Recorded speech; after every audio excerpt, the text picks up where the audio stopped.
going to be Audio sounds good. the David podcast tonight. It's going to be the David podcast. It's going to be the David podcast tonight, yeah. I'm on cough drops and, box of Kleenex, runny nose, so we'll see how this goes tonight. I have my mic kind of... What's the temperature over by you, brother? Today it's quite mild. It's like 29 Celsius. It's a nice day. Okay. It's last week it hit 43.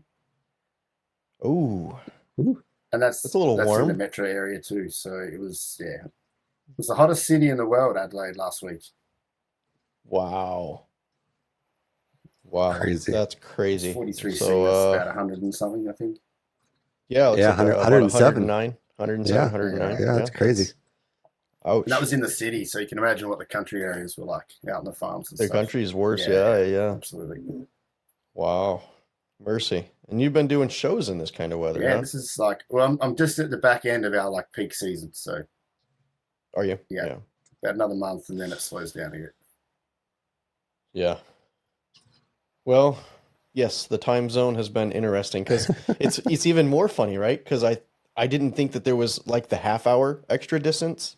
So it's like, what, 10 and a half hours, I think, in time zone, or is it?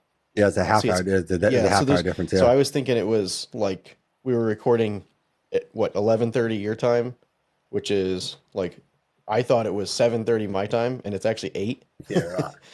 So, it's 11:30 it's a lot of fun. a.m. Yeah, on Monday morning. 11:30 a.m. and it's 8:02 p.m. and what 7 your time, Donnie? 7 o'clock Central Time. Sunday night here and Monday Sean's time. Yeah, so we are traveling to the future. Yeah, traveling to the future. It's pretty good. It's not too bad.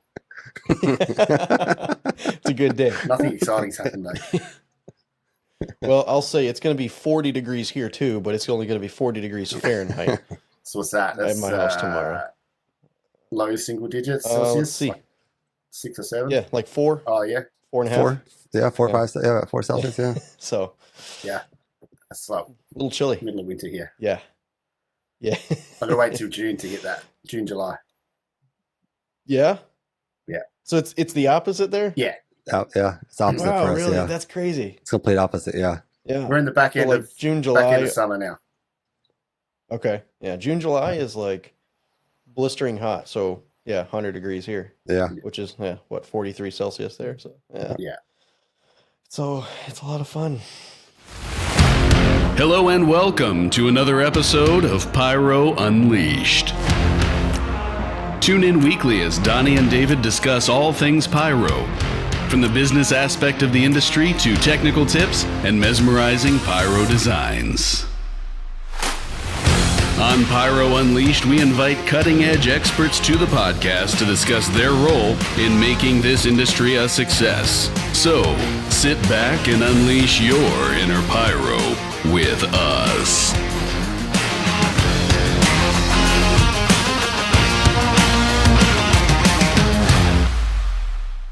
Here we go. I think this is the first. I'm guessing this is the first time you've been on a firework-related podcast. Have you been on any podcast before? Or? Yes. Yep. First time. Have you? All right. Oh, first time on a pyro podcast. Yes. On a pyro. Okay. Perfect. Yeah. Well, yeah. Welcome. Thank you. It's a lot of fun. We've gone international again. Yeah, we've gone international. Appreciate you. Yeah. Honestly, what was it, like episode 2? Or it was early on you reached out and said you were listening. Yeah, it was. That was awesome. What was that? Probably a year ago. It was really early on. Yeah, it's been a year. Yeah, so. Yeah, it was last year, about this time last year. I think it was. Yeah. He reached out and we started talking, and we'll get into everything we kind of started talking about, but just the the differences in rules and regulations from here to East Australia and everything. So really looking forward to kind of diving in all that. But before we do that, let's jump into some Cobra sponsorship. So let's see. CobraCon is coming up here in about a month. We are getting close. Yeah, absolutely. We are getting close. Way too much prep that needs to get done, but that's all right. We'll get her done. Get her done. Get her done. I mean, the most difficult pieces were done. Yeah. So the tower and No 70-foot structure going up to the tower's done. So it's all prepped. So we only have about 2,000 more queues to go. About 1,000 of them done. When's the show? When's CopperCon? So CoverCon is April 10th through the 12th. So getting closer. Yeah, I'll make it out there one day for it. I've watched from afar the last few years. It's been interesting. Yeah, it's a really good event to go to, and I mean, there's a lot of other stuff you can go to here, but CoverCon is pretty much one of the top ones at my bucket list. I mean, obviously, there's like PGI we have, which is more along the lines of like like a builder's event, but CoverCon is more designed for like designers and it's scripters and whatnot. It's a lot of fun. Let's see, Pyro Unleashed raffle for the podcast or for products. So if you want to kind of touch on that, Donnie, and then I'll. Yeah, he's got to come out. First person comes and finds us wearing a Pyro Unleashed shirt is going to get a case of product. Yeah, we'll let you know when you get there what you get, and then we'll have some individual cakes to give away as well for people who show up afterwards with any type of Pyro Unleashed merch. Whether it's a shirt or something you've got from us at a previous event. But come out and find us. We'll have some pyro related items for you. So I'm sure you all like fireworks. So, I mean, that's why you're going, right? Right. I mean, if you buy this shirt, you're gonna get your money, but you're going to make your money back with some fireworks we're going to give you. Guaranteed. Yeah. Guaranteed. So, yeah. Then also we have Finale 3D. Drew over there doing our weekly tips with us, which is kind of bi-weekly right now, but bi-weekly, but closer to the mid-season, we'll ramp that up, and it'll be every week. Every week to kind of wrap things up, but we'll get into that. The world's most powerful fireworks and special effects designing software. Finale 3D is built for the real world, whether you're working with pyrotechnics or DMX special effects. There's automatic scripting, sequencing, and addressing features to get you ready for showtime in no time. That was the cleanest read of that you've had. I'm telling you, I had to clear my throat and practicing. Prepare. And practicing on that one. That's funny. No, it's ironic because we were talking about that when you were here, and it just it's in my head now. So. I want to hear the bloopers. I want to hear the outtakes from when you haven't quite known that. The outtakes. Pretty much every episode. It's every episode. One of these days, we are going to have to put out a blooper highlight episode. But all right, well, we have Sean with Balistic Fireworks. Appreciate you coming on, and we've been trying to get this done it's been a while, so really glad to finally get you on and do some recording, and I'm really looking forward to this and seeing what all we can get crammed into hour, 2 hours, whatever it takes. I hope you got some time to hang out. So you've got me for 2 hours, so all right, sounds like a plan. No, thanks for having me. Yeah, you bet. Yeah, so I guess let's kind of spill the beans a little bit, but you want to tell us a little about who you are and where you're from? We'll start there and continue on. Absolutely. So my name's Sean Philpot. I am from the south of Australia, from a place called Adelaide. I run and operate Balistic Fireworks. We're I'd say medium-sized business. We're in that sort of weird space. We're not small anymore, but we're not one of the, the big national players. But I like to pretend I can dabble in that space every now and then. Nothing wrong with that. We do 60 to 70 displays a year. Indoor, outdoor, all sorts of stuff from weddings to fetes. We provide touring support for international touring shows that come. Okay.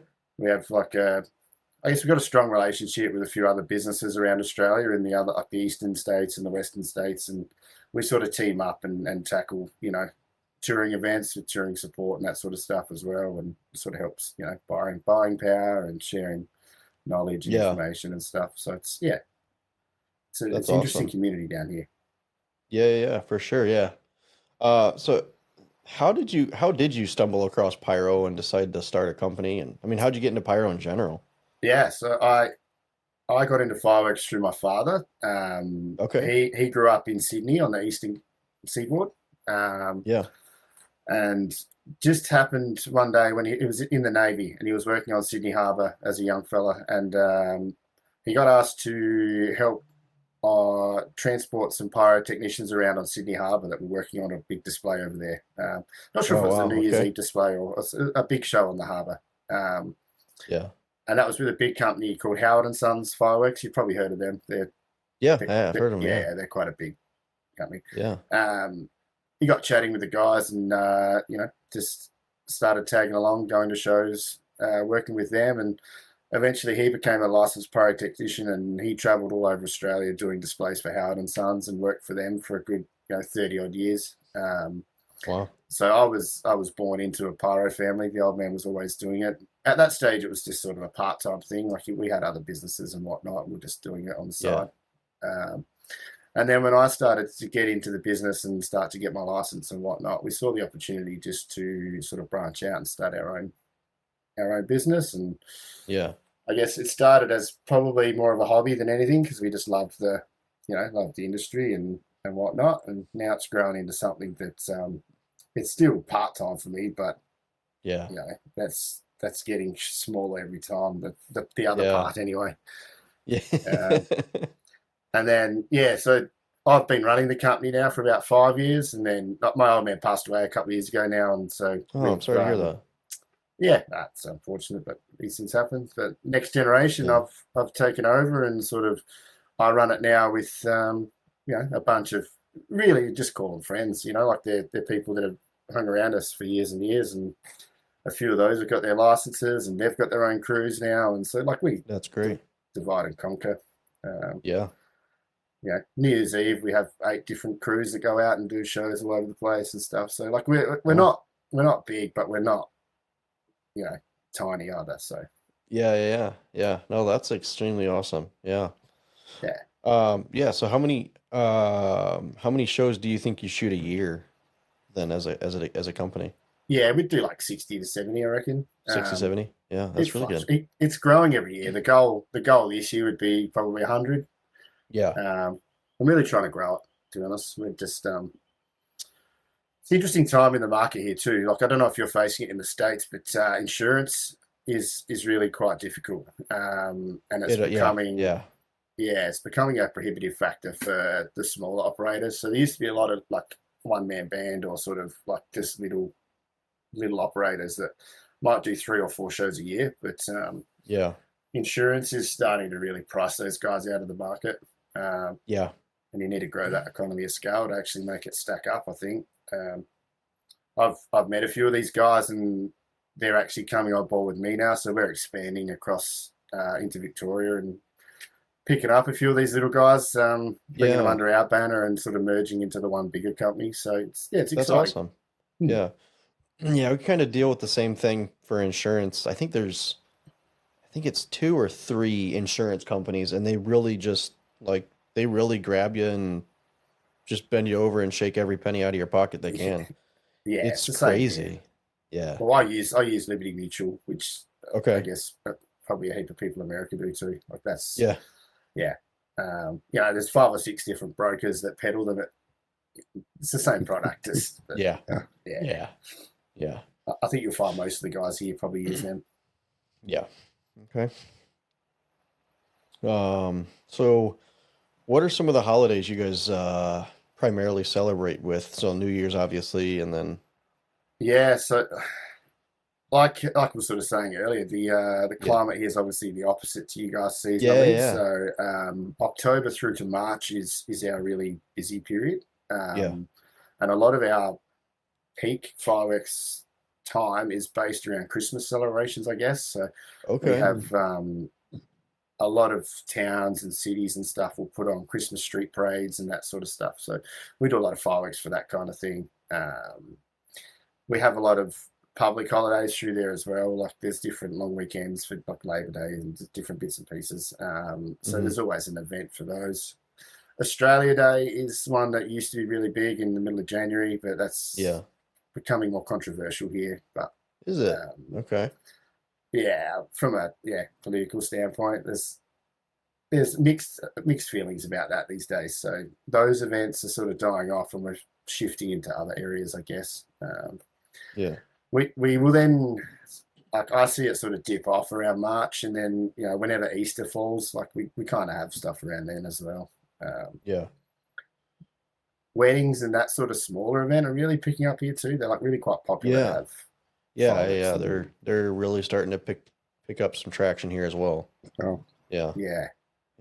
It's a funny space. I never really know how to tackle the wedding space to make the juice worth the squeeze, if you know what I mean. Like it's a real fine line. Like you really want to be artistic with it, but most of the people that are wanting fireworks or like a small pyro musical or something along those lines for their wedding, like they're not expecting the world out of it. And like as a designer, you want to give them a bunch, and it's like, well, you got to kind of draw the line because the funds aren't necessarily always there. They're more focused on paying for crazy wedding dresses and the food and this, that, and the other, right? So it's not like firework funds are not always the top of their list. So that's that internal battle that I have on every show I do. I think it's just my day job. I'm an architect in my day job, so like I like designing and symmetry and that sort of thing. So it's It eats you up, doesn't it? Balancing. It does.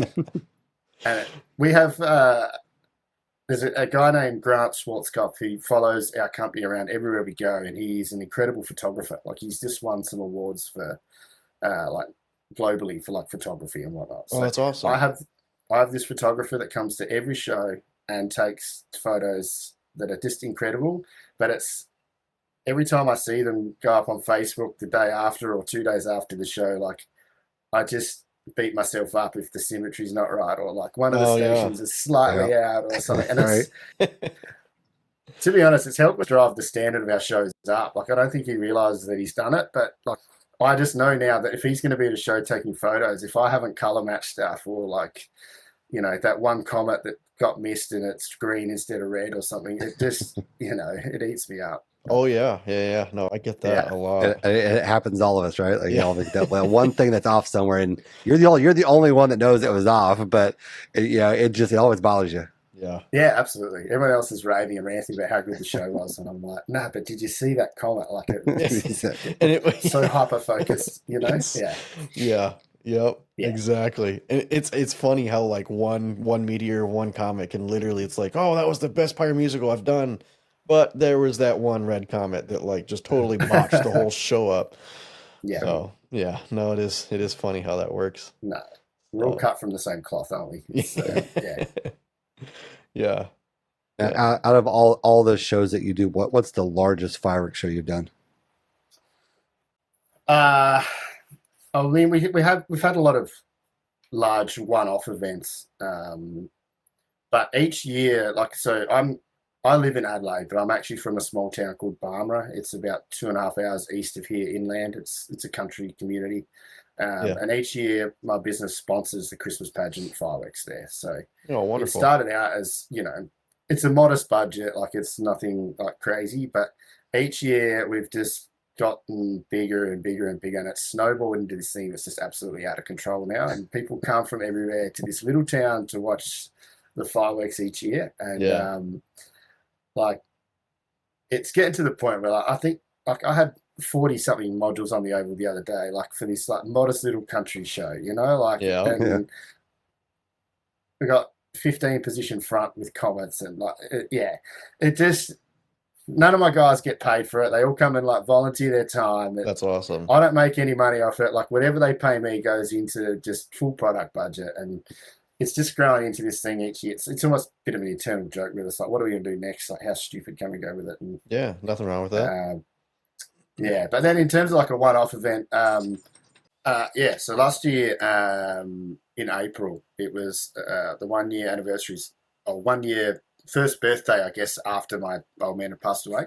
Yeah. And so we decided to throw a public fireworks show in sort of his honour on the lake, like near his local community.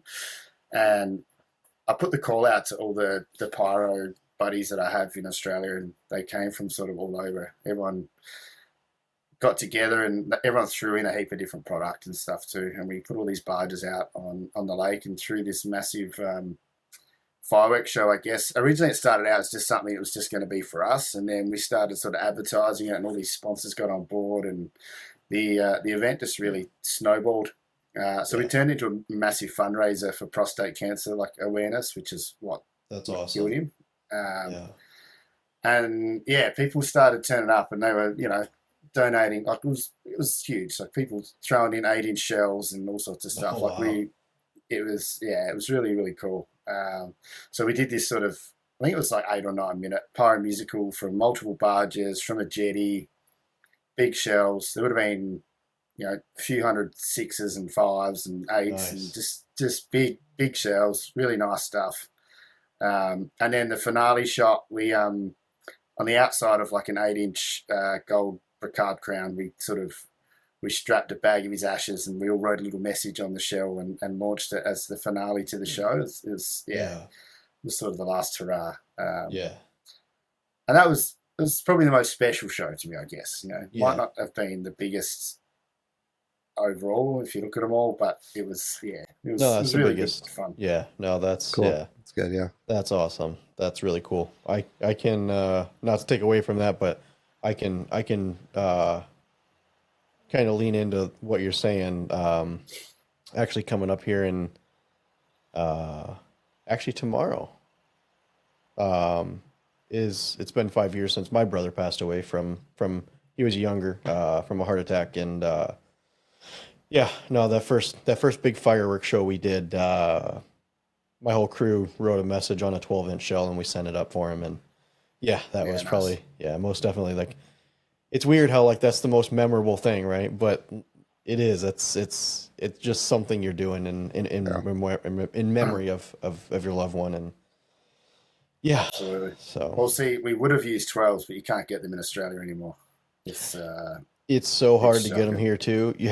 We import them through Mexico, and you might as well shoot an 8 because they're that bad.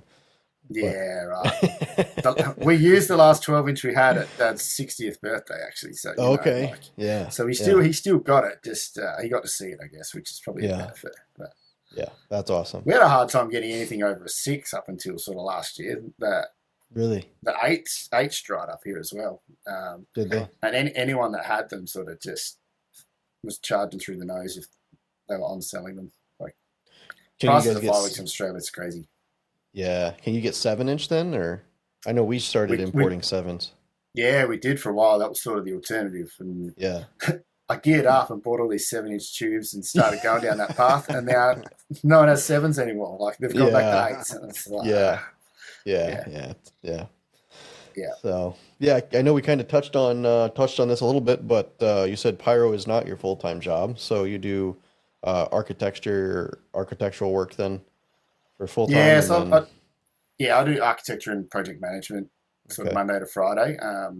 But the nature of this business, especially in Australia, it's so seasonal. So October to March, flat out. I've been home 2 weekends since October.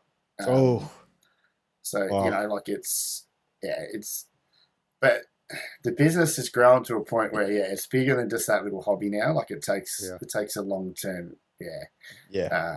So I've got, we've got a permanent facility that, like a commercial warehouse that we lease for all our equipment. And I have a couple of guys that go down there once or twice a week to do maintenance and look after stuff. And I'm trying to really set it up so it doesn't rely on me as much as it has previously. And we're trying to expand in that regard. But I'm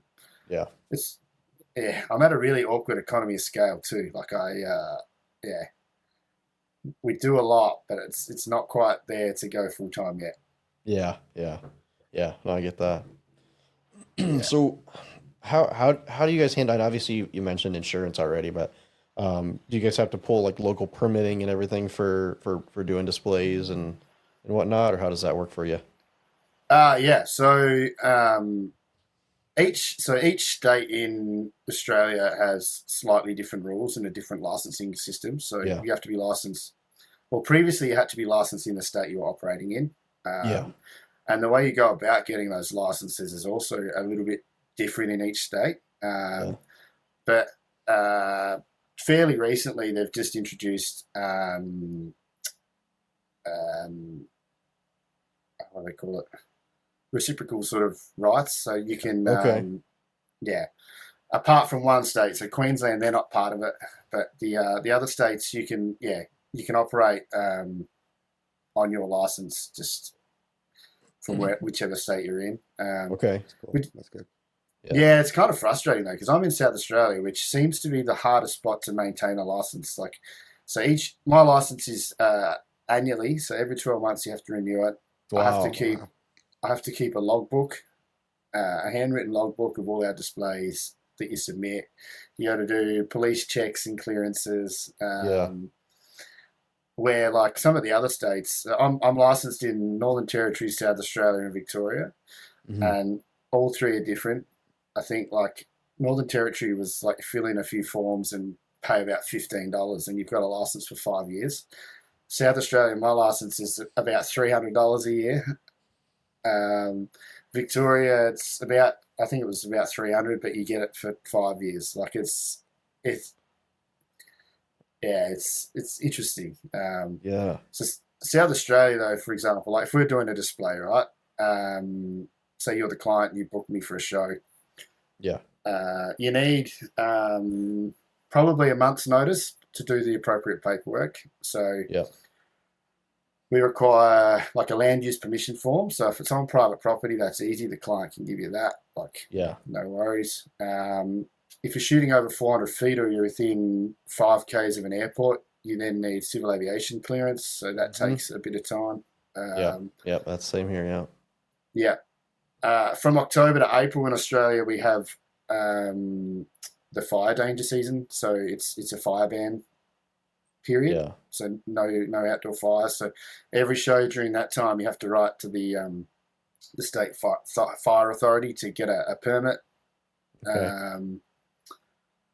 There's like additional things if you're if you're close to a hospital or you're close to a service station or a high risk item, there's more layers of notification and stuff that are required and assessment.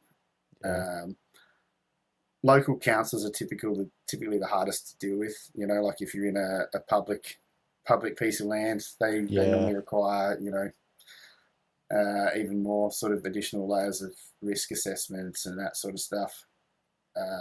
And then we have to do a public notification in the local newspaper between 14 and 7 days out from the show, which states the time, location, your contact details and whatnot, so people can call you to discuss. And then all that gets bundled up, and we submit that to SafeWork, is our authority here. So they don't just do fireworks; they do all workplace safety and whatnot in the state. So they're the state regulators of that. So we have to submit that along with like a site map, copies of our permits, our license, product list. And because in South Australia, there's levels to your license too. I'm assuming it's the same in America. It's not like you've just got a license, here you go. We've got the hazard level system here. So hazard level 1 through to 4. You have to have a separate endorsement if you want electronic firing or manual firing. Really? Interesting. Okay. And then separate endorsements for indoor, outdoor, and special effects. So that's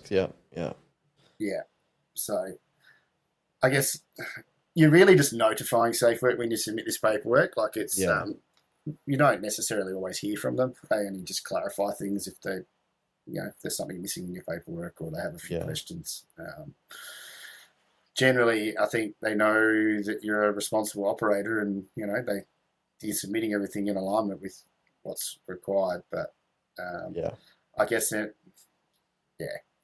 it's on us to do the site measuring to see what caliber shells you can fire and what sort of stuff you can use. But it's that's the general process for doing a display here. So it does take a bit of time. Typically the paperwork's easy to get, but like I said, if you're dealing with a local council or a government authority or something, there's always just layers. What is a typical like table of distance, I guess, for size of shell? So basically, the smallest we'll operate in, if you're using shells, which would be 2.5 or 3 inch shells, are the smallest we sort of do with. You'd want 65-meter diameter from the shoot site. So Okay. Yeah. I don't know how that converts to feet. Should be pretty close. yeah, 150, be 150, 100 and 150, 180 somewhere in there. Yeah. So that's pretty much it. Yeah, we do 70 feet an inch of shell here. So yeah, pretty much about the same. Yeah. So it'd be 210 for a 3-inch shell on feet. Yeah. So we'd go 75 meters in. I think it's the same conversion, really. Yeah. Perfect. Yeah. And then obviously you factor in wind changes that, chains you typically add 25% onto that number as well. Okay. Like that's what we do here, but it's same Nice. principle. We just don't have I would shoot the shell I'd shoot the most would obviously be 2.5 and 3-inch shells. Yeah. We shoot them every weekend. We try to, 4s, 5s. It's New Year's Eve and barge-based shows and stuff that we can shoot, 6, 7, 8s, that kind of stuff. Yeah. Like I don't know about you guys. The economy of scale, though, also the big shells, they chew your budget very quickly. Yeah. Oh yeah. Australia's a long way away from anywhere. Our freight costs are unbelievable at the moment, and so and it's just my preference. I think all pyros are a bit different, but I think the old school guys love just the bigger the better, like just maximize the shell. Where I'm more into precision these days and the technical side of it. So I'd rather shoot another 100 2.5-inch shells and a couple hundred commas than get another couple of boxes of big shells. So that's just my preference. Yeah, I hear that. Yeah. Now, are you guys primarily importing a lot of your stuff from China as well, just like we do? Well, everything in Australia essentially comes from China. I don't know of any local manufacturing here. Okay. I import through a wholesaler, so we've got a guy on the East Coast that imports everything, and I buy through him. It's for my scale and the capital outlay needed to just bring in whole containers from China just doesn't make sense to me at the moment. For sure. Yeah. I work with a wholesaler that's also a display company as well, and they're very good at anything on this side of the seaboard. They're a national company. They throw it my way. They know I'm going to buy the product from them and use their gear. So it's a good system. Like they feed me a lot of work, and I buy a lot of gear from them. So kind of So then I know you mentioned like B product. Do you guys classify with UN fireworks then still, like UN part numbers and then? Yeah, so all our stuff is 1.3, 1.4. That's what we talk about. Yep. So perfect. Yeah. So same thing here. Yeah. Yeah, exact same thing. So then meteors and mines and comets, stuff like that is all, do you consider that pro? Like we consider that like a median called pro line, or do you guys is that all 1.4? That's all 1.4. Yeah. All 1.4. It's, okay. We have essentially no consumer market in Australia either. So okay. Everything here is really considered pro line. Okay. There's one day a year in one territory in Australia that the public can buy fireworks. Okay. Oh, wow. One day. And they get, it's called Territory Day. I think it's the 1st of July. It's up in the Northern Territory up north. You can pre-order your fireworks, and then on a set day of the year, like you can go to these collection stations and you pick up your order and you have that day to shoot it. That's it. Wow. And then I think if you haven't shot it by midnight, you're technically supposed to surrender it. I don't know if anyone's ever surrendered fireworks in their life.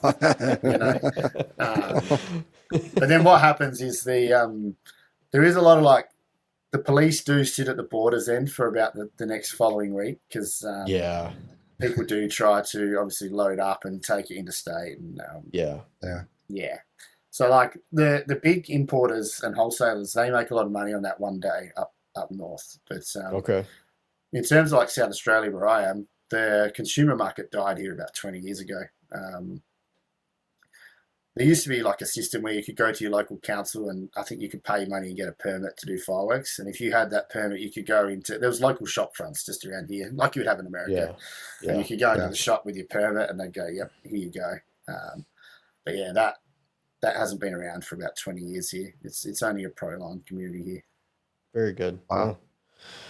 That's interesting. Yeah. So if you're listening and you're from America, consider yourself lucky because you can go and just buy fireworks, and depending on where you're at, 9 times out of 10, it's you just buy whenever. So yeah, don't get me wrong. I think there is still seemingly a massive black market here because at my house, for sure. I hear fireworks, 3 or 4 times a week, like, and the amount of people that call my business going, "Can I buy this? Can I buy this?" And it's like, no. And I think I've put it everywhere. Like, no, we do not sell consumer. But no, they still try it on. Yeah, for sure. Yeah. I mean, that kind of leads into that next question down there you have there, David, is do you mainly do shows or do you sell fireworks? And I guess we got the answer. He doesn't sell fireworks. Yeah. No. 100% display business only. Yeah, perfect. Yeah. And then I guess, no, you touched on it, I think, a little briefly. So you obviously do pyro musicals. What firing system do you use, and then do you just use e-firing, or do you hand fire shows as well? Yeah, so I'm pretty heavy into Cobra. I went down that path. Oh, wonderful. All right. I've dabbled with Fire One and a few of those other systems. And I did look at getting into Galaxis at one point, but from a bang for buck for my scale of business and the sort of stuff I do, Cobra was just a no-brainer. It's awesome. And so, I've just been buying stuff as we go, just expanding as they release new gear. So Cobra is essentially 100% now of what we do. That's awesome. You go into my workshop, there's 20 different firing systems that I've tried over the years, like all collecting dust. That's nothing wrong and with New it. Year's, 3 days out from New Year's Eve, I pull them all off the shelf and check the batteries and load up a van for one of the crews and send it with them. Like it's, I don't have that luxury of having hundreds of modules around. But primarily Cobra. I use Finale 3D to script it, and I make all my soundtracks in Audacity. So I'm a generic Cobra user, I think. That's what we're doing too. I did use Show Creator for a while, but because I had the old Finale, then they went to 3D, and I just the subscription base, and that upset me for a little bit. I didn't want to pay every year, and I hear you. But I finally caved in. I haven't looked back because especially now with DMX and stuff too. It's incredible. The stuff you can do is absolutely wonderful.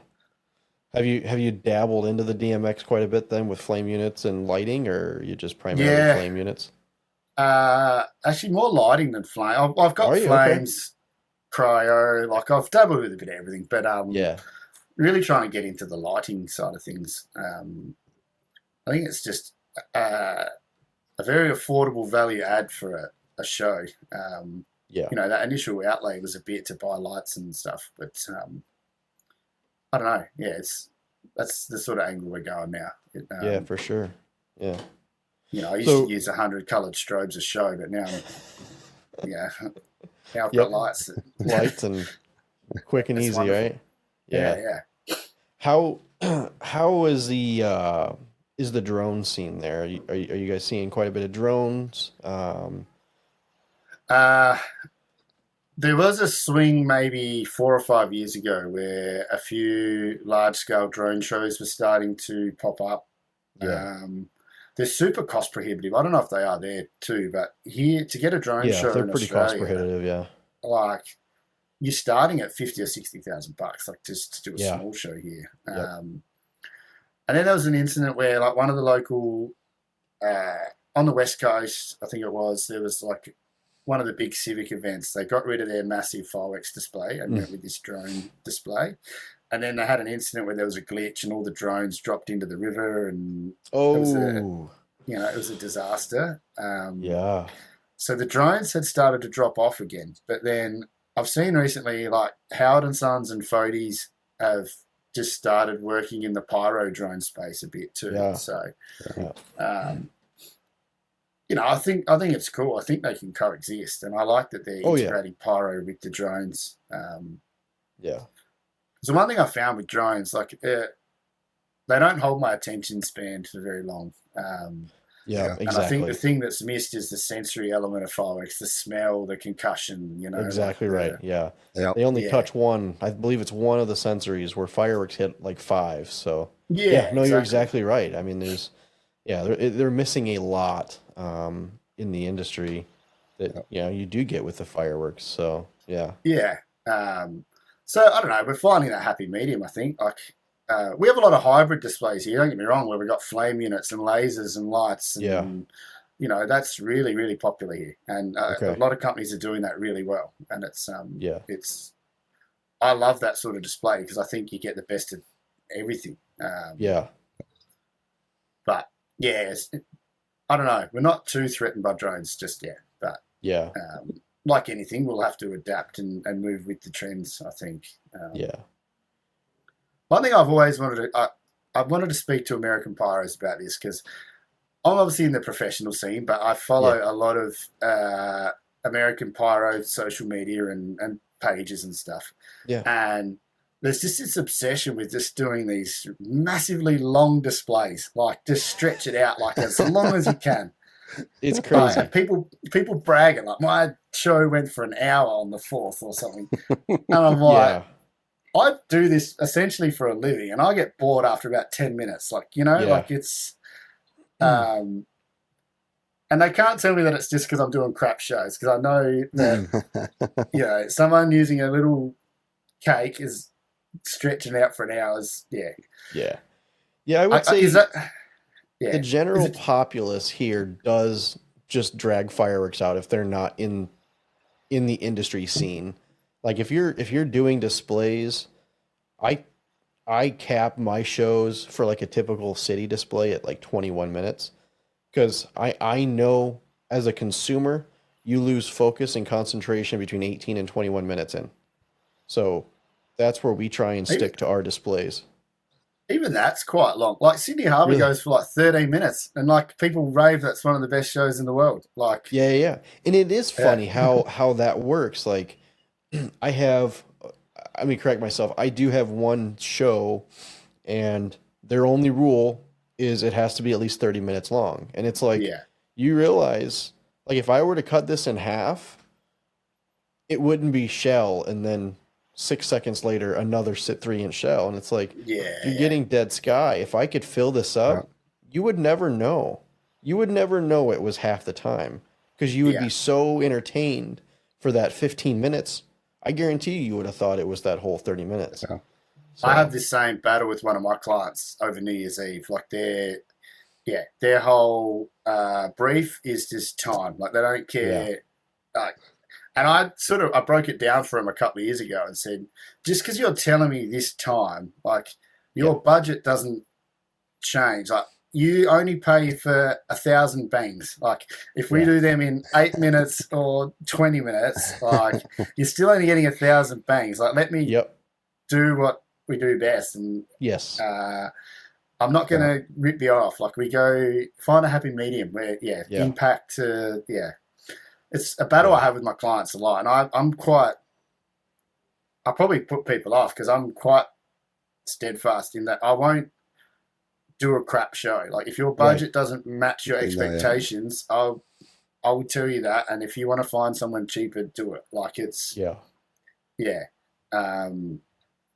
with quantity, you're going to get quantity. You're going to get quality. You know, so I mean, if you're going to sit there and pay somebody less, the quality of their show 9 times out of 10 is probably going to be matching that cost for a reason. So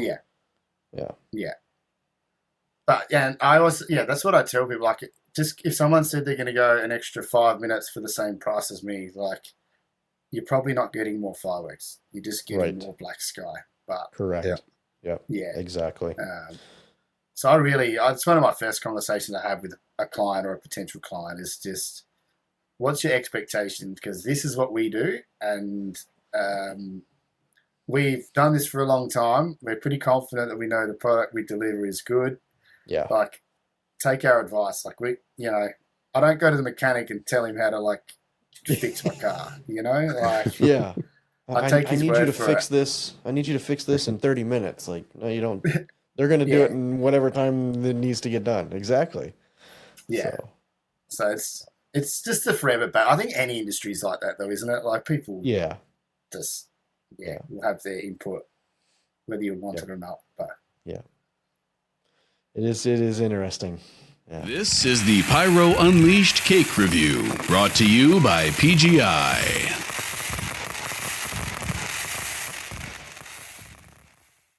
Knock us out of the park, yes, yeah. Mm-hmm. Since it was founded in 1969, the PGI has been dedicated to helping you do whatever you love and want to do in fireworks, legally and safely.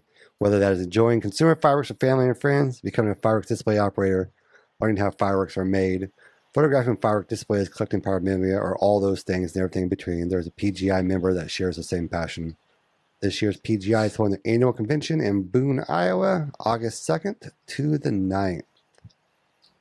They are.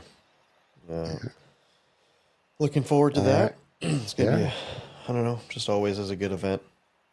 I think they have one of the widest fields this year. But kind of interesting to see how the site layout comes. Yeah, I think the display field is 700 foot wide. So yeah, it's going to be pretty big. But so they've got a lot of space there. See how they utilize it. Yeah. All right, so I picked out a cake this week here. It's from Pyro Planet. All right. I know how we like it. We like Sky Comets, so I happen to find out another variation of a Sky Comet. This is called Fairy Tale. All right. Let's pop it up here, and we're going to take a quick little watch of this.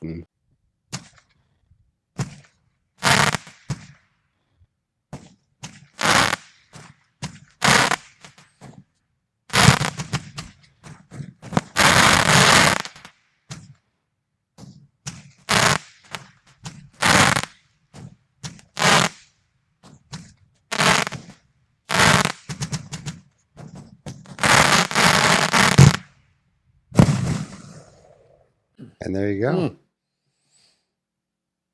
Interesting. So pretty much was all straight up. All straight up. Yeah. Every shot had crackle to it. To just how we don't like it. The finale didn't. That was like backwards. Just it's interesting. No, I mean, it was a nice cake.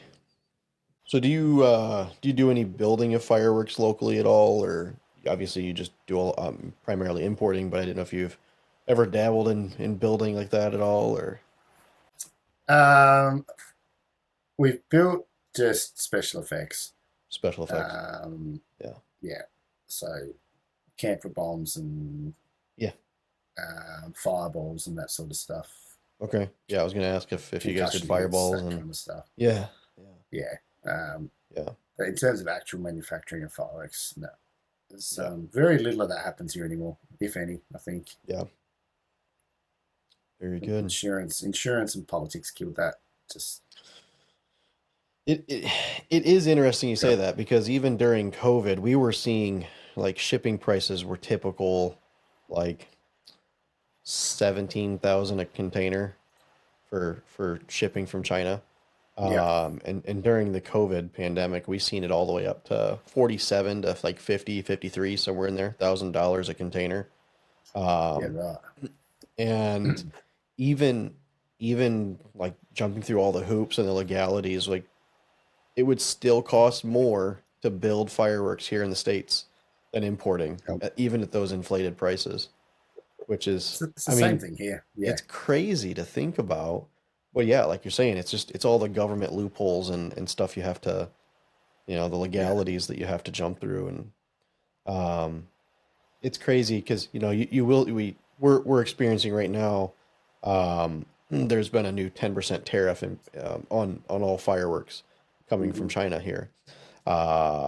And, you know, I've heard a lot of chatter about, well, why don't we just build fireworks here? And it's like, but like it's still cost prohibitive to even build that here, to build those goods here. So it is a very interesting dynamic dealing with all that right now. And yeah, it's been very, very intriguing. So yeah. I think the like the Australian market, like we're predominantly from China, but I think there's a few other countries starting to potentially pop up and get little bits and pieces into the market. Yeah, we do get specialist stuff from the US and from the UK, and a lot of the indoor stuff obviously comes from Next Effects or Ultratech or any of those sorts of companies. Yeah. But yeah. I wonder if we'll see some larger scale fireworks imports coming from India or these sorts of places. You know, like there's bound to be someone that picks up some of that. Yeah. Oh, let's see. What are some local brands of fireworks you guys see? What are the main manufacturers that you use? Or In terms of names that you guys would recognise, like we still get a bit of Dominator and Brothers. oh, do you? Okay. Yeah. Yeah. Okay. Anything that's not just Proline, because a lot of the Proline stuff's just marked with it, you know, Liu Yang Fireworks Company or something like China. Okay. Yeah, they're just sending like a generic. Yeah. Yeah, each company sort of just brands it in their own box and sends it over. In terms of, you know, the very cool, colourful cakes with all the graphics and stuff on them, there's not as many of them around anymore, but I'd say, Brothers and Dominator are probably the two that we see a lot over here. Okay. Yeah, interesting. I like the Brothers heavyweight stuff. They're good bang for buck, some of that. Yeah, for sure. Yeah. As far as like you guys' 1-3 shells, you have any particular brands like 1-3 stuff that you guys bring in? No, again, it's just It's all branded. just generic packaging. Yeah. It's just branded straight out of it. I mean, you get Picasso or like, you know, those sorts of things, but a lot of it's just straight branded China, Liu Yang, Fireworks Australia, like all the the generic names. We don't get the fun shells you guys get. It's interesting.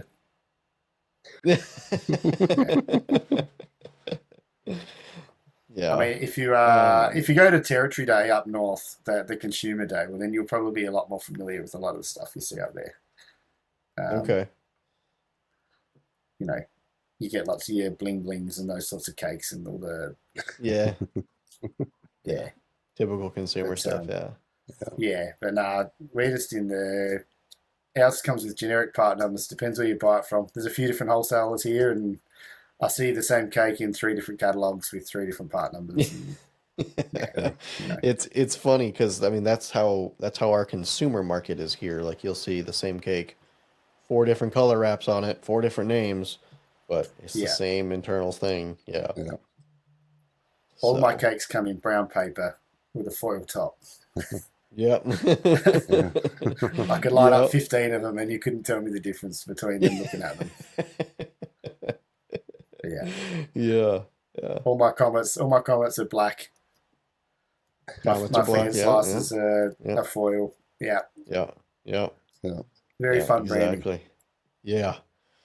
I mean that's how they market we do our like the Pro line is very basic, generic color, not even color wrap, it's very basic wrapping, and they do that so it's less likely to be put in a retail site.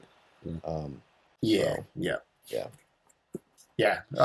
the same here, I guess. And it's pretty quick. Like even our professional stuff now, though, there's been a trend towards smaller caliber cakes. Like I think everything used to be quite generic, 30 mil.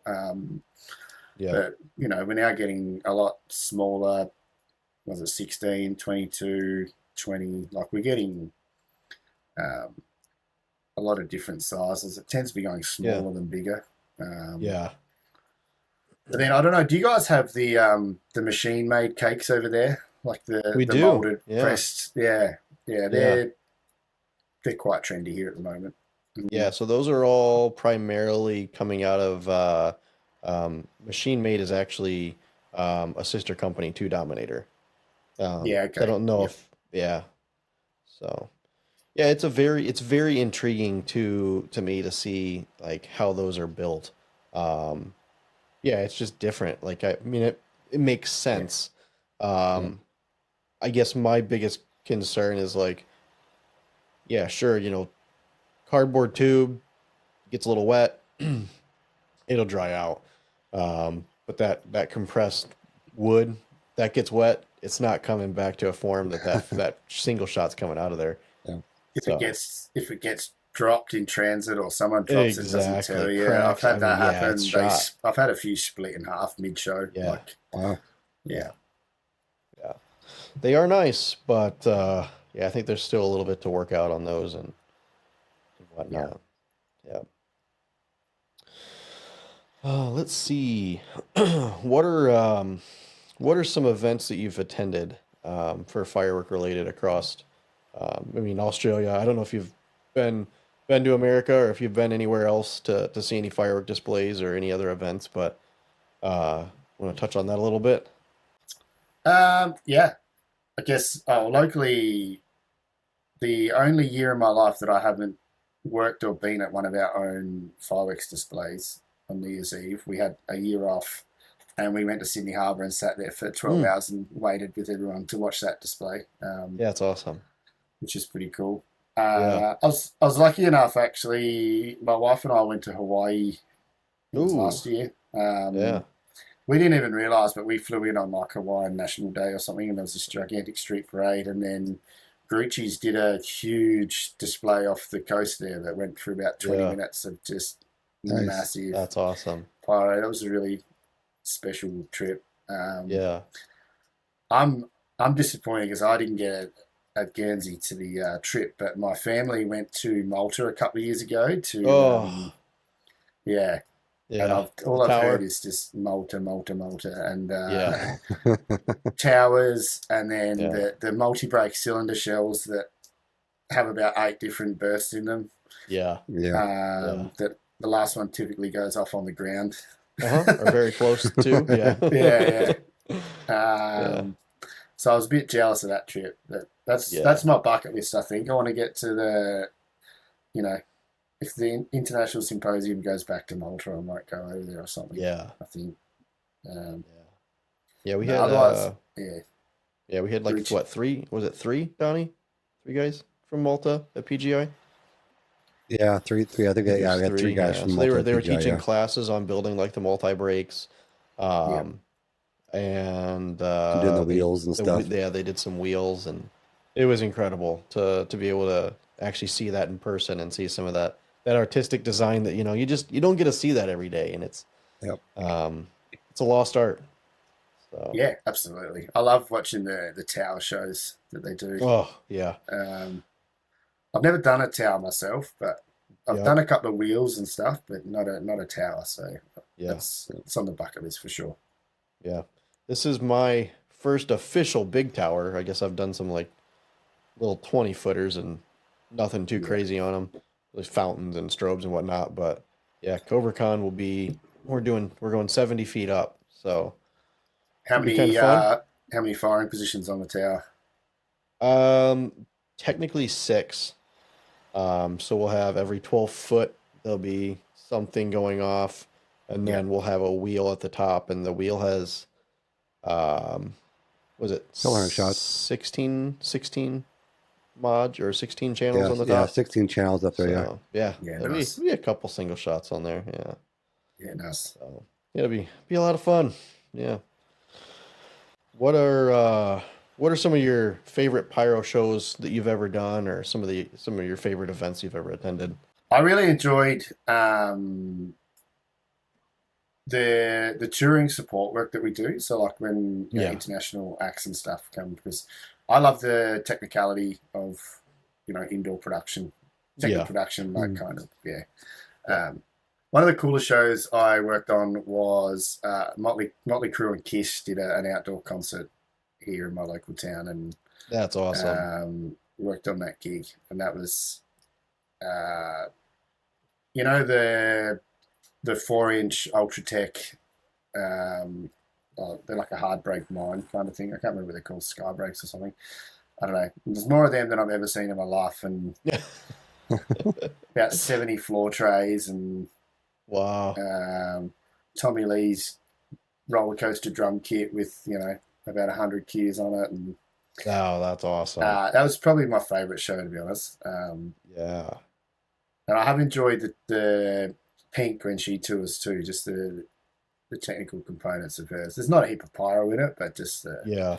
the whole production's pretty cool. So Yeah. Like, It's cool. interesting you say that because like even from, you know, growing up from a young kid, like I would go to events and obviously they try and black this, you know, the ceiling out or so you can't see all the catwalks and everything, but it's like my intuition is just to look up and, you know, watch how like all Yeah. these things that they're trying not to let you see. Like I love that aspect of trying to pick of what's going, coming next, yeah, or yeah, what yeah. have they got? It's like, Yeah. where's going off next or something? Yeah, exactly. Yeah, So I can see a sparkle machine up there, or a yeah, flame machine, or something like that. yeah, When's that coming? exactly.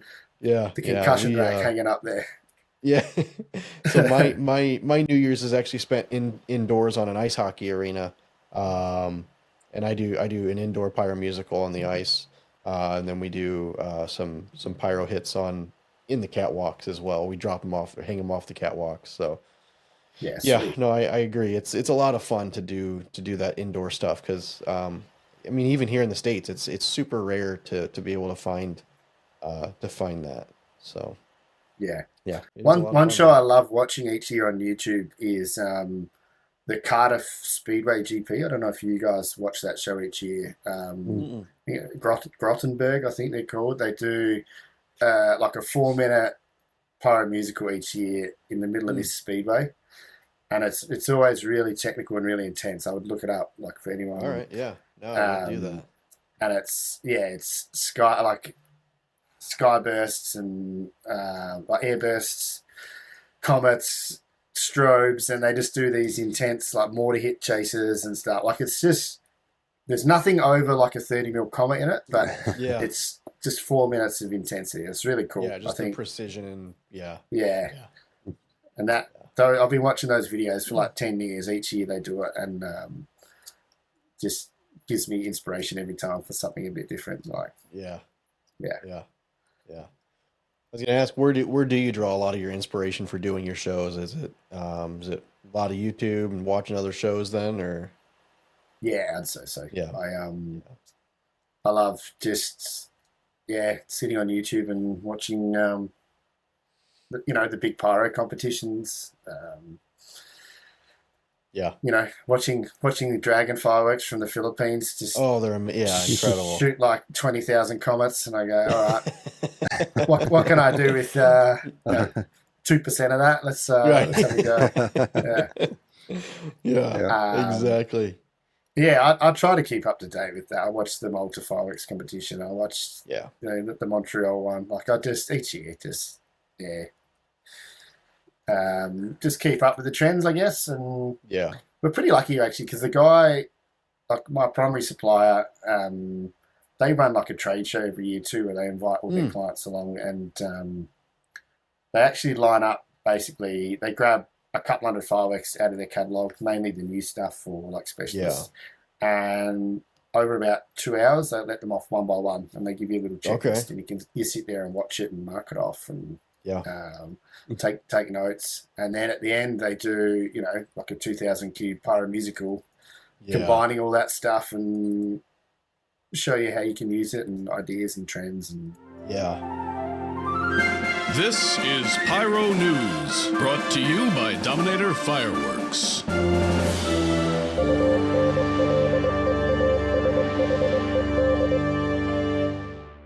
At least Sean's familiar with all of our sponsors and advertising. All of our sponsors, right?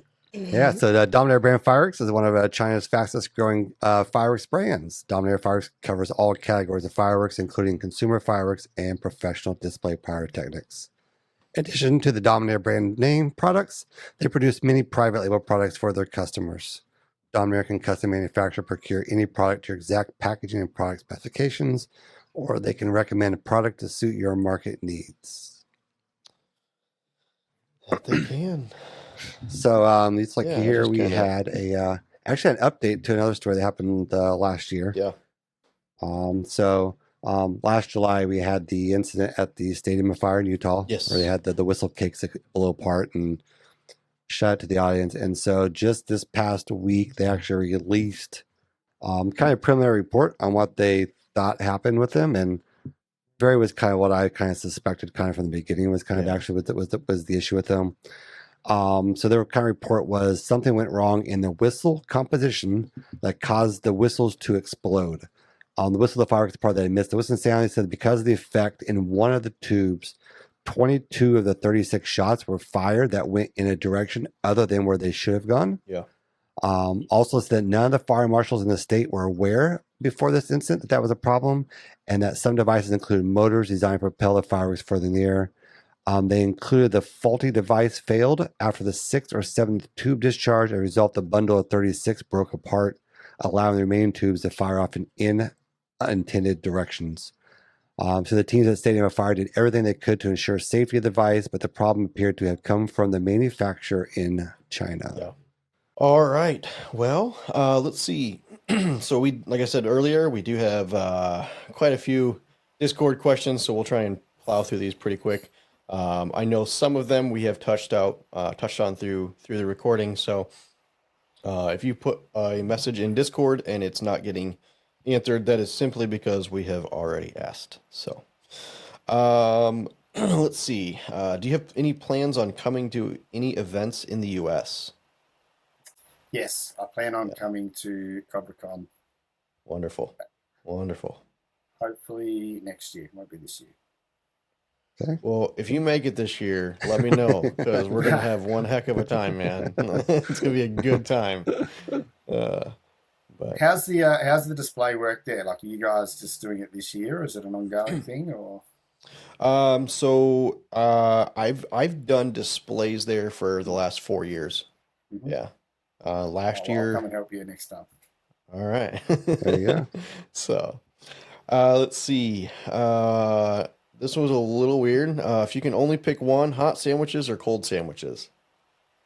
Hot. Hot. All right. Even in the middle of summer. Yeah. Donnie, you want to nail out a couple of these? You want to get the you want me to get the next one? Yeah, I want you to get the next one. Okay, so this is interesting. So are Vegemite sandwiches actually good? They are, but it's all about the preparation. All right. I watched the number of like American reacts or like people internationally that just scoop it out of the jar like it's Nutella. Like, I couldn't do that either. Like 80% butter, 20% Vegemite on fresh piping hot toast. That's All right. Yeah. All right. Interesting. Don't eat it off a spoon, whatever you do. Yeah, I'm pretty sure I was exactly asked that question, I think. What is your favorite color combination in fireworks? It changes, I think. Yeah. I went through the very generic, like just as much gold as I could get going. Mm-hmm. But now I'm actually I'm in a colourful phase. I try to get as many different colours into the final shot as possible now. Yeah. Without it blurring into sky peak. Yeah. Get that. What is your favorite effect in general? A comet with a mine built into it. Yeah. All right. Beautiful. Very simple. Very simple, yeah. Yeah. And then it looks like the last one here. Are there any effects or products Australia has banned? Obviously, the consumer market, but Yeah, if there was so anything else. we can't use like Durandolas and skyrockets. Oh, really? Anything that has Okay. debris that falls back to ground, like anything that comes back down. Okay. So, All right. there was a trend here for a while, like people would have flag shells and stuff as well. Like, Yeah. but anything that returns to ground is kind of banned here. Yeah. All right. Interesting. Yeah, skyrockets aren't a thing here. Sorry, guys. Yeah, that's interesting. Yeah. I don't know if that's every state, by the way. I'm just going on like my area. Yeah. Yeah. People That's complain pretty enough if a interesting. bit of cardboard hits them. So, if the Yeah. plastic or metal frame of a Durandal or something comes down, Yeah, they're gonna squawk a lot. Probably get sued. Yeah. Yeah. All right. Well, let's see. Obviously, let's plug your website and tell us again who you are and your company name and all how that. people can reach out to you if they want to how get in people can touch with reach you. out to you. Yeah, most definitely. Yeah, absolutely. So ballisticfireworks.com.au or social media, Facebook, Instagram. Perfect. They're all going to be growing. We share a lot of pictures and videos and stories and stuff of our displays. Yeah. And hopefully a lot more to come, which would be good. Wonderful. Yeah. So for all of our thousands of watchers out there in Australia, they go check out Sean. Yeah, exactly. Yeah, come and tell me what I'm not very good at or something. That's what the comment section normally does. Yeah, here we go. Like see if you can pick the green comment instead of the red ones. And what's your email address there at Ballistic? Sean, SEAN at ballisticfireworks.com.au. So perfect. If you've got a wedding, a festival, function, Chinese New Year, whatever it is, we can help you out. Wonderful. Good deal. All right. We're gonna hop here into our last segment here. It's our five. It's our final 5 questions. So we ask these questions to the guest. Same 5 questions every episode. Just kind of see how everybody kind of responds to them. We did have to tweak one because one of them was related to 1.4.1.3 product, and we already kind of know the difference. So we had to kind of tweak one. So for everybody out there critiquing us, there's one change. But first question, and actually this first one might actually be kind of interesting too. But we'll kind of keep this kind of general. What's your so it's normally as your favorite consumer cake? Yeah, old school, the Battle of Colors. Yeah. Okay. There we go. All right. Yeah. All right. Question 2. If you had to choose only one for the rest of your pyro career, are you going to choose to hand fire or e-fire? Hand fire every day. Oh, yeah. All right. There you go. All right. Through and question 3. If you could start your fireworks career over again, anything you might do differently? That's a good question. I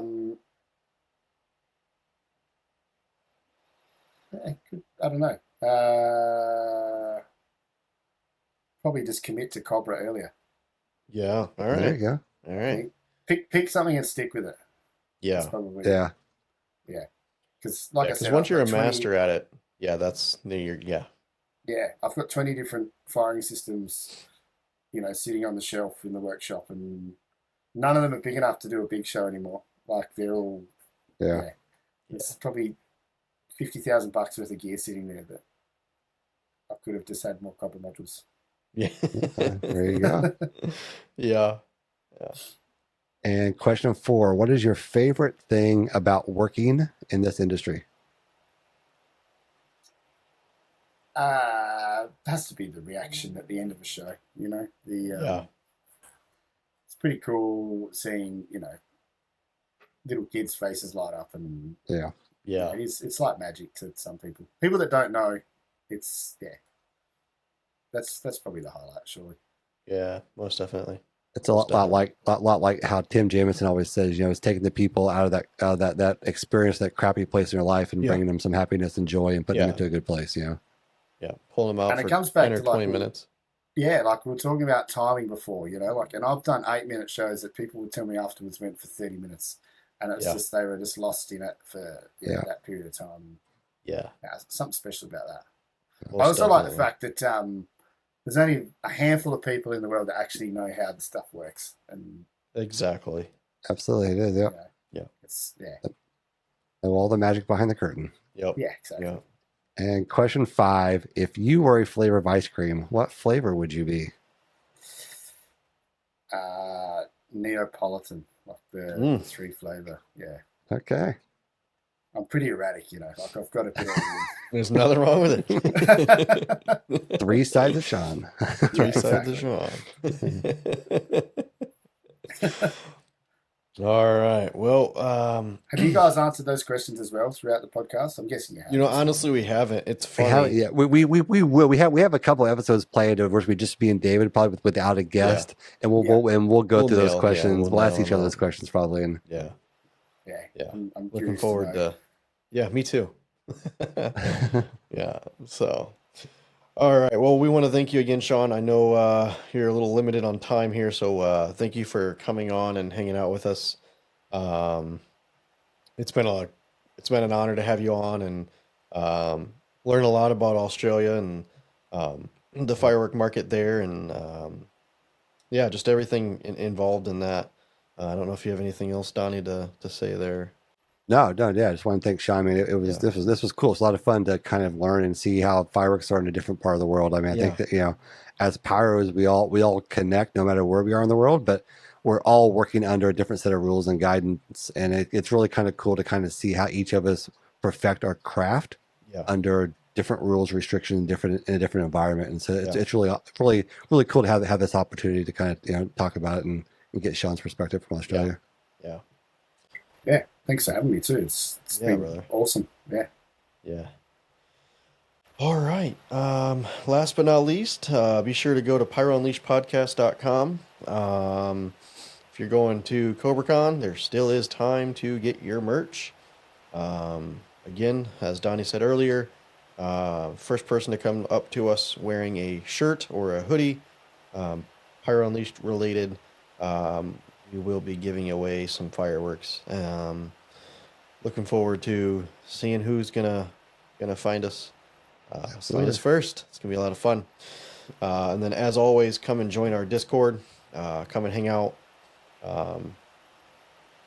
Talk out. Gosh, I don't even know what all. There's some weird stuff on there today. There's been some interesting stuff on there today. Goose Cobra Tech, Goose Bro Tech. Yeah, there's a picture of a goose with a cobras bra on with fire and a goose with a bra on. There was some weird stuff on there today. I'm going to join this Discord. I've man, it's a lot of fun. But besides that, yeah. But again, guys, I want to thank Sean for coming on and joining us in another great episode. Again, you all can catch us on our Fridays or every other Fridays for our finale tip of the week. And we will see you all next Wednesday for another great episode, another good guest. And in the meantime, go out there and unleash your inner pyro with us. This has been another episode of Pyro Unleashed. Come back each week for more industry insights, technical tips, and awesome pyro designs. Have fun out there, be safe, and as always, remember to unleash your inner pyro with us.